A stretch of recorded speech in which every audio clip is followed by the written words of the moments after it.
After only 2 days of conflict, the German Reich managed to blitz through what used to look like the Netherlands. Now it's just another war-torn nation suffering by the hand of Adolf Hitler. Germany relentlessly bombed airfields and infrastructure, whilst also managing to pick up constant land battle victories, making the most of the superior composition and design of the panzer divisions and the efficient Wehrmacht organization and speed. Despite seeing so much success in such a small period, the Germans did not plan on wasting any time invading the Low Countries, and in particular the Netherlands, as they held direct contact to the North Sea. Rewind 2.5 decades, and Germany was landlocked to mainland Europe, being held captive by the British Empire, preventing trade and anything in between. They also had to quickly knock France out of the war to focus on the Russians in the east, attempting to recycle the Schlieffen Plan on not only Belgium but the Netherlands as well. Determined not to get shot by the same bullet as they did in the First World War, the German invasion of the Netherlands would not see a minute of rest. Desperation was setting in for the Dutch High Command if it wasn't already, with Germany swiftly approaching the heartland of the nation. 13th May. In the early morning, General Winkelmann advised the Dutch government that he considered the situation to be critical. On land, the Dutch had been cut off from the Allied front, leaving the Dutch to survive on their own. After careful consideration, the decision was made to keep fighting. A valiant act of defiance, but also courage and bravery. German tanks were approaching Rotterdam. In an attempt to counter this, the large majority of anti-tank weaponry was sent around the perimeter of The Hague.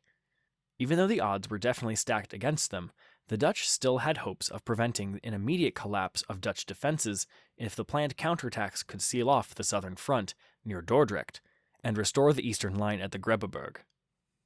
The High Command had such faith in this plan, as during the first few phases of the invasion, the Grebbeberg line was one of the few successful fronts for the Netherlands, and if they were going to mount any form of prolonged resistance, it would be there.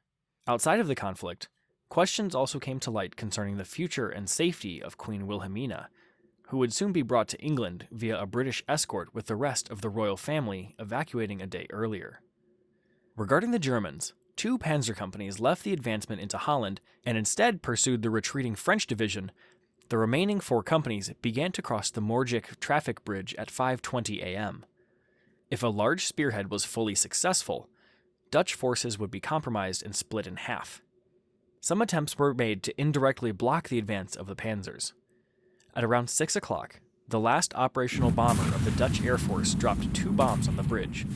One hit a bridge pillar but failed to explode. Shortly after, the bomber was shot down. Dutch artillery, despite dive bomber attacks, tried to destroy the bridge by shelling the area, but only slight damage was induced. The vanguard of the Dutch troops defending the island of Dordrecht, not having been informed of their presence, mistook the red air recognition cloths strapped to the top of the German armor for orange flags and ran towards the vehicles to welcome them, only understanding their error when they were gunned down. The battalions, subsequently hit by a Stuka bombardment, fled to the east. A tank company also tried to capture the old inner city of Dordrecht without infantry support, audaciously breaching barricades, but was ordered to retreat after heavy street fighting, in which at least 2 German tanks were destroyed and 3 tanks heavily damaged. All Dutch troops were withdrawn from the island in the night. After Dutch commanders failed to convince the British-Irish Guard to blow up the Wilhelmsburg Bridge, 2 divisions, mainly composed of Dutch Marines, forced over 50 soldiers of the Wehrmacht stationed around the bridge to surrender after conducting a heavy flank over the river. In the north, Major General Kurt Felt had received large amounts of artillery reinforcements for the Korwerderzand fortress. This enabled him to defend the position longer than most locations during the conflict. In the east, the resistance at the Greb line was challenged by the Germans.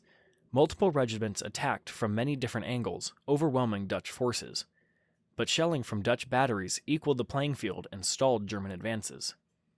The Germans were now deploying 3 SS battalions, including support troops, and 3 fresh infantry battalions to secure a swift victory. The Royal Netherlands Army matched this by deploying a dozen divisions to the Greb line. However, they were far less experienced and skilled due to them being reserve units.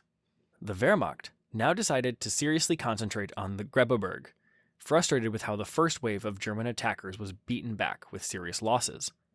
A second wave managed to fragment the trench line, which was then taken after heavy fighting.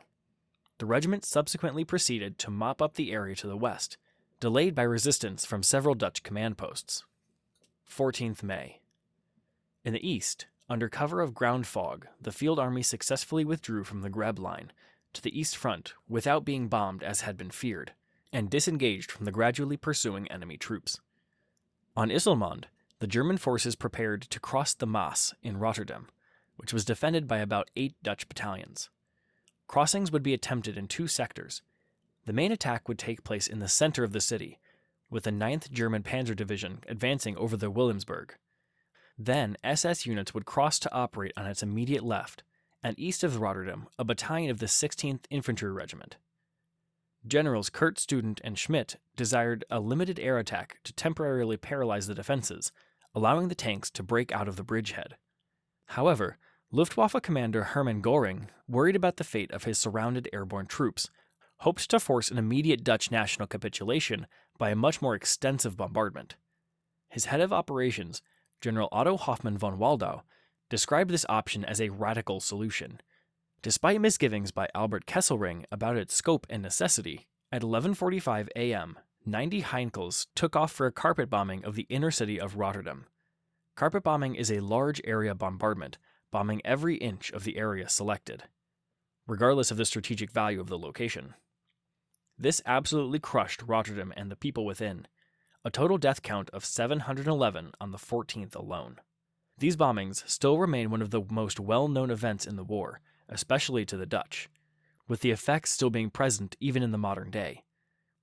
With the morality of the nation sunk, General Schmidt accepted a German ultimatum which threatened to undergo the severest means of annihilation if the offer wasn't accepted inside of a 2-hour margin. Rebel skirmishes did continue, most evidently in Zeeland, but Netherlands formally capitulated to the German Reich on the 15th of May, 1940. Aftermath. Despite the quick and decisive victory for the German Reich, it would be unfair to say that the soldiers of the Royal Netherlands Army simply rolled over to the Wehrmacht. Even though the Germans had over 2 times the men, 16 times the armored vehicles, and 5 times the aircraft, both countries lost around 2,000 with 7,000 men injured. 1,350 German POWs were sent to England before Dutch capitulation. Allied forces also lost men, Britain 43 and France 216. To add to these numbers, unfortunately over 2,000 civilians died, primarily to the persistent and ruthless bombing of the nation, specifically Rotterdam. Following the Dutch defeat, Queen Wilhelmina established a government in exile during her stay in Britain. The German occupation officially began on the 17th of May 1940. It would be 5 years before the entire country was liberated, during which time over 210,000 inhabitants of the Netherlands became victims of war. Among them, 104,000 Jews and other minorities, victims of genocide. Another 70,000 more may have died from indirect consequences, such as poor nutrition or limited medical services.